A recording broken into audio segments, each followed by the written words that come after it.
everybody, it's your girl Angie. Welcome back to Kiss My Cheeks TV. Let's jump right into a quick review of Love and Marriage Huntsville. This episode I thought was going to be more of this bowling party thing, but it wasn't. So let's just jump through it real quick. I have questions about a couple of scenes. I have opinions about a couple of the scenes. Most of it was a quick fast forward. So let's go. We opened the show with Melanie having a brand meeting. She started the meeting without Martell because he was late. Don't he know time is money? So I liked the meeting. I like hearing Melanie talk about her brand. I like seeing, the cast members do good things in business. It doesn't always have to be mess. Martell did, when he did show up, he did mention it's a lot of money going out, but where is the money coming in? And I'm here for you. I'm happy for Melanie, but that scene was a filler, but it was a good filler. Kind of like when Kimmy was talking about her voting registration drive that she wants to do, excuse me, this year. Filler scene, but I was happy they threw it in there. So let's fast forward through that. One part about that scene that we will address later because I have questions is Melanie got offered a play. We will revisit. Kimmy and Maurice. Kimmy went up to Maurice's job. Maurice likes to study at work for the bar exam. I ain't mad at you. It's a lot of distractions in the house. Matter of fact, side note, when my son graduates, he graduates this year, class of 2021.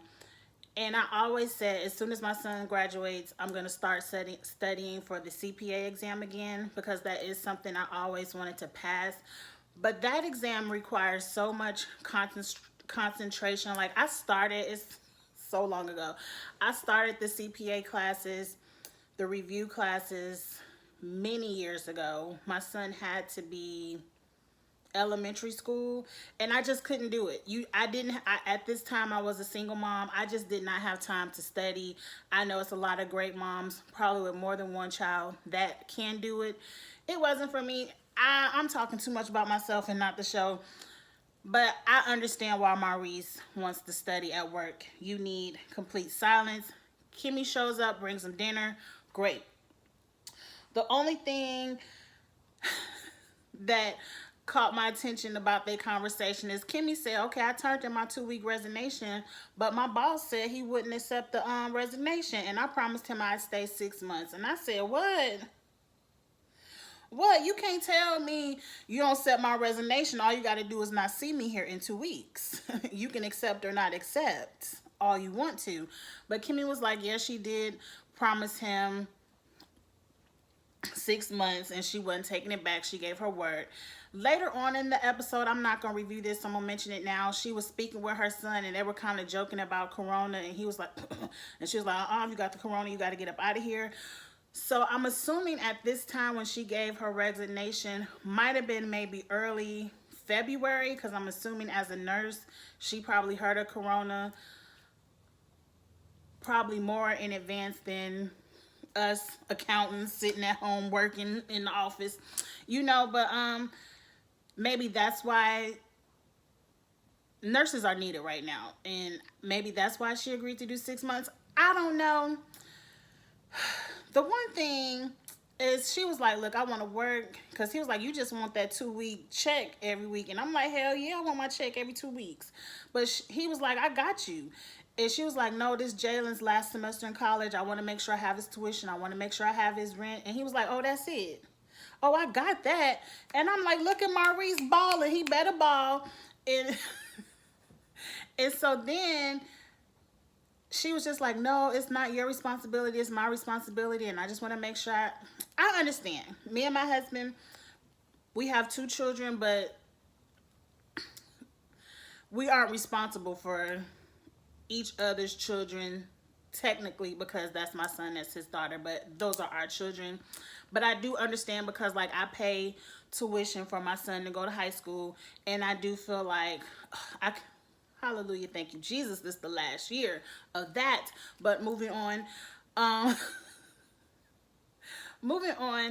I understand that responsibility of being mine. Like, I never asked my husband for money for my son's tuition.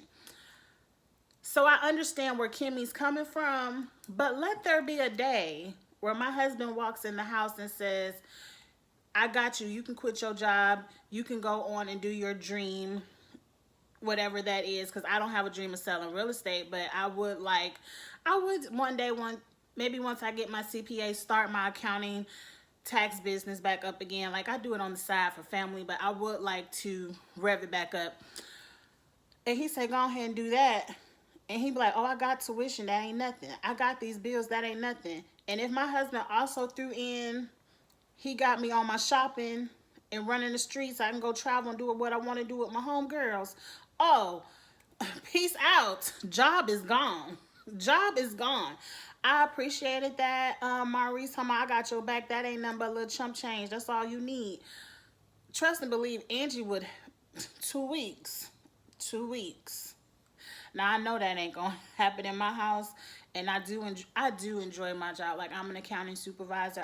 I enjoy it a lot, mostly being the supervisor. I'm a mess, y'all. Let's move on. Now, Tisha and Wanda at the beauty salon. Tisha is getting her mama a surprise hairstyle, and I didn't know what the surprise was because the hairstyle looked like every other hairstyle Miss Wanda had season 1, and I like season 2 Wanda's hair. That nice bob, Miss Wanda was swinging it. But moving on, this one, nothing but a moment for them to bash the Holtz, and I ain't gonna review that again. But Miss Wanda did say something that was all me. She was like, Tisha, I don't know about this. I don't let everybody put their fingers all in my hair, and I'm the same way. If I can't get in with my girl Tara, Hair Highness out here in Memphis, if I can't get in with Tara, oh, I might. It's one girl. Tara is the only one who I let put scissors to my head. I haven't tried color, but she's the only one who I will let put color to my head and who I will let do various different styles. Definitely heat. She's the only one who can do like a blow dry and the flat irons to my head. There is a girl, if I can't get in with Tara, it's a girl. I ain't gonna shout out everybody else's name because I don't want to shade them. There's a girl who I will let do the 2 French braids to the back. That's my go-to style when I can't get in with Tara. And I will book with her because I don't want to say her books are always open, but I could easily get in and get my 2 French braids to the back. There's this girl who does crochets, and that's the style I just took out my hair from previous videos. I love the way she does that curly crochet. I will go to her for that style only. But neither one of those girls puts heat to my hair. Like, those styles you have to already have washed and blow dried, and you just come to get a style. That's it. So I understand you, Miss Wanda, with that. But your French roll was cute. It reminded me of my prom hairstyle. And I know I got a throwback style now. I'm a little bit. My natural hair, I know I'm talking all over everything but the show, but my natural hair, yes, it's curly, but it's super thin. So I can't really do a lot with it. So that's why I always have a lot of weave, because my husband be like, why you don't have wear your hair? Like, I feel like the older I get, it's just getting thinner. I still have all my length, but it's just getting thinner. And this is my go-to natural style. This or all over ponytail. That's it. That's it. Moving on. I like that little Ninja Warrior gym Martell took the kids to. His dad showed up, spent some quality time with Martell and the grandkids. That was good to see. Now, Mel met with this playwright, and that's from the Brandon meeting. I didn't pick up the lady's name. I didn't write it down. She said some things. Y'all gonna have to forgive me, but I have some questions. The playwright says she wants Mel to play the part of the pastor's wife. She just got caught up in a huge cheating scandal. The pastor has ran away. He ain't run away, but he got caught with the choir director, who is a man. Now, outside of the cheatation being gay, this sounds like Mel's life.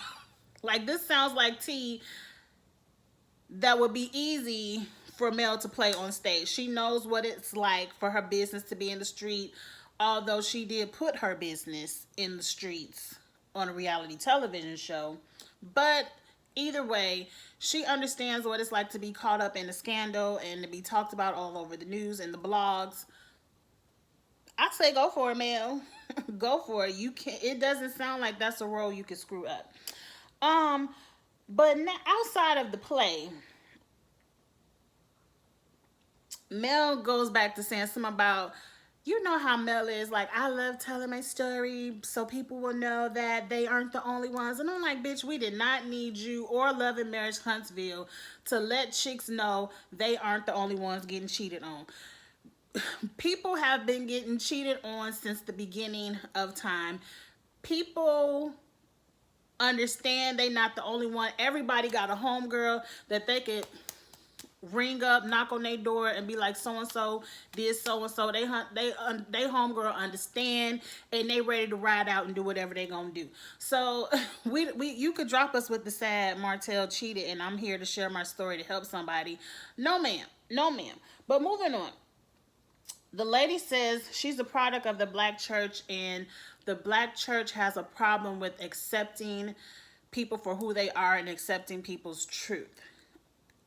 I don't 100% agree with that. Like, one, I'm not of that lifestyle, so I can't tell someone how they feel about the black church and the things that they have endured. I can say, me, by being a straight woman and a part of the black church community, whatever, I don't feel that way. Like, I'm very accepting.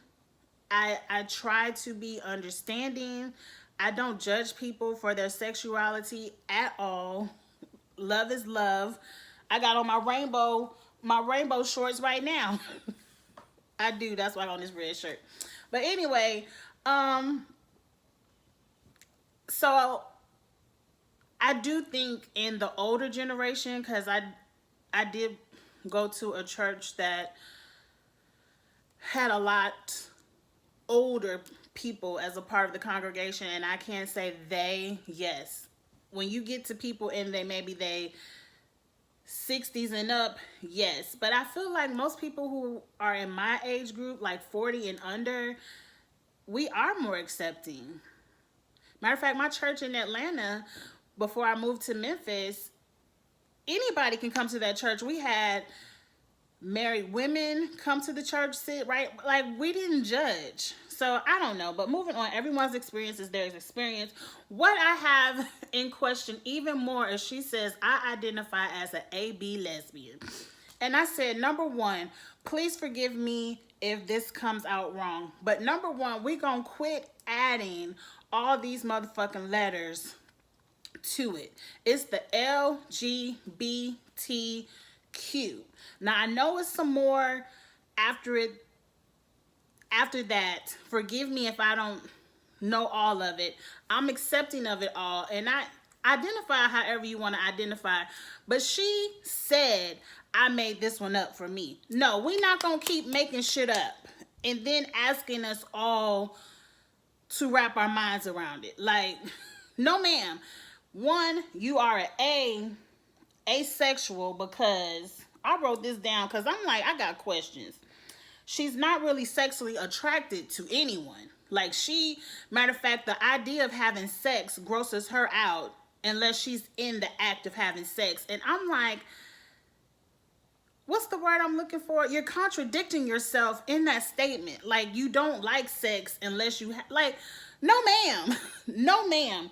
And then she says she's a bisexual, because in the past she was married and she has a son and she loves her black kings. She loves men, but penis is a no. No penis is inside of me. I said, okay, that doesn't necessarily have to be bisexual, because there's a lot of women who were married and did whatever and have children and then say, wait a minute,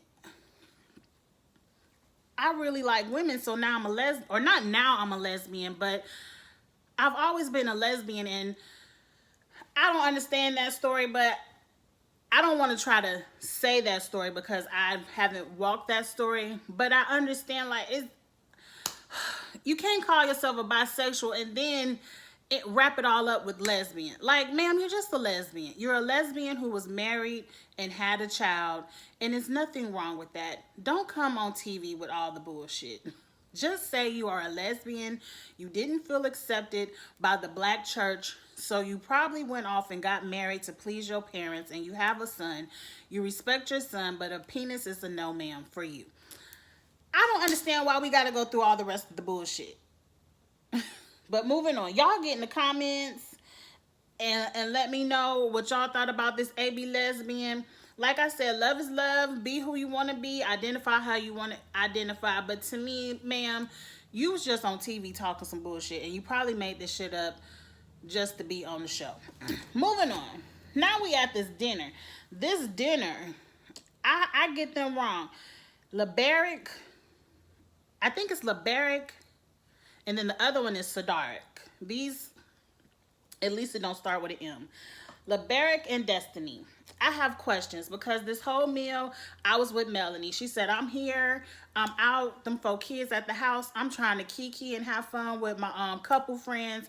And now y'all done turned this into couples counseling. And Melanie is probably like, I'm in couples counseling with my own shit. I ain't got time for yours.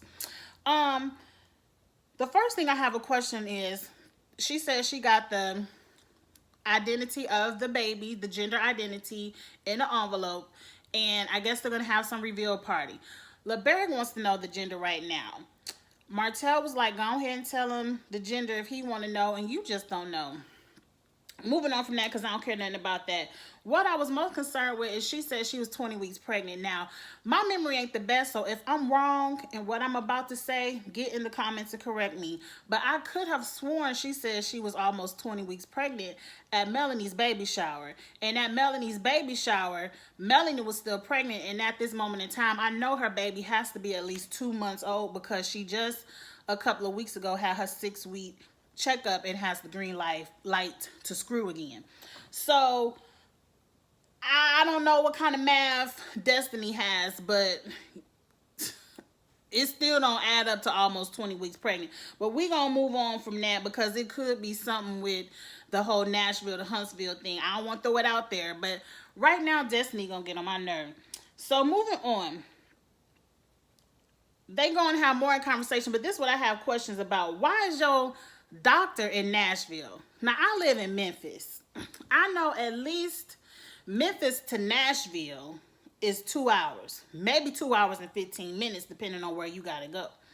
And so then in the opposite direction is Alabama.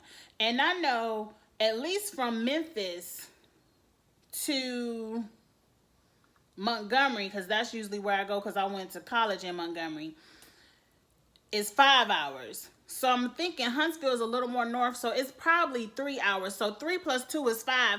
You driving 5 hours at the least just to go to the doctor and get an ultrasound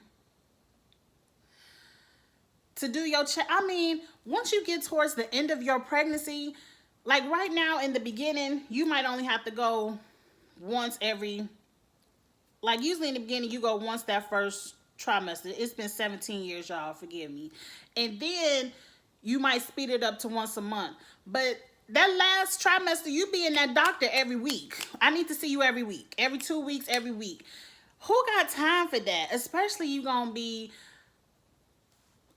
in your last trimester. You ain't got time to be on the road going back and forth to see your doctor. Your water could break on the car ride. And then what kind of doctor?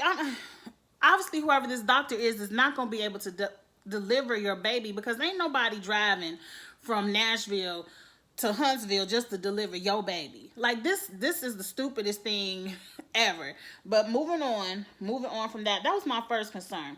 Second, how y'all married, but you ain't know she was moving? And then you said, well, you said you was moving in such and such, but then you changed it to December. And it was like, yeah, you didn't move in December because you was pregnant. And I'm like, once I get pregnant, that's the main reason why I'm trying to move. Why I want to stay in Nashville by myself and I'm pregnant. Like, I understand. I came from Atlanta to Memphis. Me and my husband were long distance dating, whatever. And once we got engaged, I already put in the into motions the idea of moving. I already let my job know, look, I just got engaged over the weekend. And so I don't know when I'm leaving. Like, I gave them an open-ended 2-week notice. I was like, I don't know when I'm leaving, but I am currently looking for a job in Memphis. And as soon as I get a job, I will have to move. I'm going to be with my boo. So, and that's exactly what happened. Like, I was driving back and forth, interviewing. Once I got a job, bam. All right, I think I gave them a week. Like, they need me to start next week. I'm out. But I told y'all a couple of months ago I was engaged, so you know what's up. And it was what it was. Like, I don't understand this. And it seemed like Destiny is a hairdresser, so you ain't even got no job to give a 2-week notice to. You just got to let your clients know. What's that? The last thing, she doesn't want to take her husband's last name, which I don't understand. I don't understand that on a period. On a period. But the reason she gave, I don't understand. I don't want to disrespect no one's deceased relative, but okay. Your brother has passed away. The only thing you have left of your brother is his last name because y'all had the same last name. That's bullshit to me. That's bullshit to me. You telling me all your years of memories you don't have left? So if your brother was alive, that's cool. I can take your last name. My brother alive and I can still see him right there. What if you were to get married, change your last name, and then 2 days later your brother died? Oh, you got to change it back. Like, bitch, you sound stupid. This Destiny girl is not it for the show. Like, everything she coming with is a miss for me. It's all a miss for me. I ain't rocking with that excuse. Let's move on. Like, the only people who I think don't change their last names are people who are famous. And even some famous people are hyphenated. But moving on. Get in the comments, let me know what you think about that whole dinner thing. Because I didn't talk too much and I ain't even got to the party. Ain't too much happened at this party. Let's go through it real quick. Fluff. Let's talk about the excursion with the guys. And it was like, Martell, you know, if somebody would have escorted you out of party, I would have left with you, so why you tripping? Agree. Moving on. More fluff. Destiny talks to Mel, gives her the head up. Look, the Scotts are invited to my salon grand opening. You cool with it? And it really wasn't a you cool with it. It's just like, girl, they gonna be there, so either you coming or you ain't. More fluff. Finally, the Scotts are in the building. This is what I'm waiting for. Tisha walks up. Mind you, Tisha's body looks snatched. Whatever work Martell said she got, she looked good. In that all black, Tisha walked up looking like she was ready to fight. She had on a motorcycle jacket that had these thick studs all over it. It was cute, but it was on Team Too Much for an 8-year-old and a 3-year-old's birthday party. When the Scotts showed up, before you saw Mel talking to the girls, Martell was talking to all the guys. This is the reason why last week I would not have invited their ass to the party. Because when they showed up, they were comfortable. Hey, Kimmy. Hey, Maurice. All they family at the party. So they cool. She ain't got to say shit to Mel. He ain't got to say shit to Martell, because my brother and sister are there. So I'm cool. I'm looking at you, and now you, the ones who paid $2,000 for a little kids party in your own children's party with your face screwed. Like, I wouldn't have invited their ass because they're comfortable and you're now uncomfortable at your event. They asses would have stayed at home. Their auntie and uncle would have had to bring the kids, or the kids. I'm sorry. And so now you can see all over the camera, Martell is now by himself, and Marceau is now in the attention of his brother and Cedric and the other one, who I forgot his name already. And Kimmy is over there with Tisha, and Mel is over there fake waving. And so I'm like, hey girl, hey girl. And I'm like, see, y'all done spend all this money to be uncomfortable at your own shit. But moving on. But now Marceau and Martell in the background mad at each other. Marceau was like, he could at least thank me for coming. And Martell is like, well, hell, I paid all this money for his kids to come to this party, and he can't even come over here and speak and say thank you for the invitation. I'm like, both of y'all sound stupid. Moving on. The kids were happy to see each other. And at this moment, it finally clicked. I'm like, damn, everybody on this show start with an M. Everybody names start with an M. All the Holtz kids start with an M, and all them damn Scott's kids start with an M. It's probably not no more M names for them to go. Can't nobody have another baby. Whew. The ladies had a conversation. They go off into a little private room. They started off with a nice conversation, and this conversation, to me, I like both ladies, but to me this time, Mel, you took it left, because you started off good with Tisha. Thank you for coming. The girls are really happy to be here. Tisha, thank you for the invitation. The kids were starting to ask about, I ain't gonna try to remember these children's M names.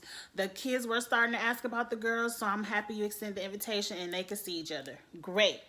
Tisha started to say something nice about Mel, like, Mel, I was really proud of you. The only reason I showed up to that event because I wanted to try to squash things. I was really proud of you for getting your skincare, and I just wanted to support and tell you congratulations.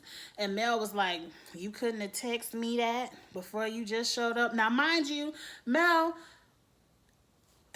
you are right in that statement of Tisha could have called first. She could have texted. She could have said congratulations, but would you have received that? I don't know. Moving on. Tisha is still trying to play nice, like, yeah, I could have called, but nah. And then Mel was like, but you the one who always coming up against my brand. Why you got to come up against my brand? And Tisha was like, how did I come up against your brand? And she was like, no, Tisha was like, she did say, how did I come against your brand? And then she said, but what is your brand? And so Mel was like, you know my brand, women empowerment, like the same way I'm empowered you to get up out that house. And I said, click, ding dong, that's it. Mel just hit it on the head for me. One, that was a very, was it condescending? Is that the word? It was condescending. That was a nasty. And like Tisha said, the meanness is coming for you. Tisha did come in there to try to have a civil conversation with you. Now, if Tisha would have took it left later on, I don't know, but you took it left first, Mel. You ain't have to tell that lady you empowered her to come up out the house. Now, even if that was true, by you saying that, you make me feel, and this is just Angie's opinion, that you're that type of friend where Tisha over there cooking, cleaning, barefoot, pregnant, slaving over Marceau, can't leave the house, all that. Let me woo Tisha. As long as I could try to woo you, big up you, encourage you, and you still down there looking at me up here doing my thing, and I'm an example for you.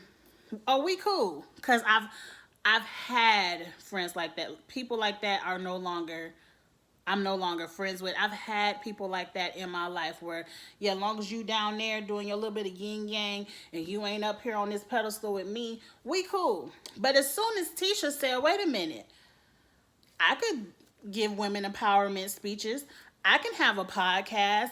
I can get out here and help my husband in his commercial real estate, because truth be told, people in commercial real estate make way more than people who just building houses. That's why next week when we go through this whole who gonna build Destiny's boutiques, because they talked about it at this dinner too, where Destiny wanted to build some suites. And I like those salon suites. But anyway, moving on. And she was like, I might ask Marceau to do it because you all only do houses. And she was like, well, I know some other black contractors in Huntsville. You ain't got to use them. Hate her. Hate her. Why you trying to take money out of her family's mouth? It's not that serious. It's not that serious. And then she was like, we probably can do it. Like, we can do a renovation up to $50,000. I'm like, bitch, if you was all that, go get your commercial license too. So that way you can do what they do. Because I'm telling you, the money is in the commercial. Because people usually only buy a house once. You can build a house once. You build up some commercial real estate, you can lease that shit out forever. And then you got about 5 or 6 businesses in one plaza. So it seems like it's a little bit of a green-eyed monster. Like, yeah, I empowered you, but now we on the same level. And shit. Looking at what's going on right now, ain't nobody got a reason to be Shut up, shut up, Angie. Don't say nothing mean, because I like Mel. I really do like Mel. I really do like Tisha, and I really do like Kimmy. For the most part, I like all the ladies of the show. It's the husbands that really I can't take. Like, I can't take Marceau, and I can't take Martell. Maurice is cool. That's the end of the episode. We're going to get into the fight of the conversation next week. I talked way too much this week. I hope y'all watched it to the end. It was a good episode. It was a good episode. I hope next week gives some more. And get in the comments. Because that Destiny girl and her bullshit, I want to know what y'all think about that. This AB lesbian, I want to know what y'all think about that. And tell me if you agree with the green-eyed monster. Do you think Melanie is a little bit, not jealous of Tisha, but just jealous that Tisha can kind of rock with her now? Like, I ain't got to be looking up at you like what Melanie doing, but Tisha can kind of rock with Mel on the same level now. Like, does Melanie have a taste of the Nene? Like, this my show. This my show. I brought you on my show, and you think you gonna talk about me? Like, I don't know what it is. I don't know what it is. Get in the comments, y'all. All right, like, comment, share, all that good stuff, and I will see you all next Saturday for the next episode. Bye.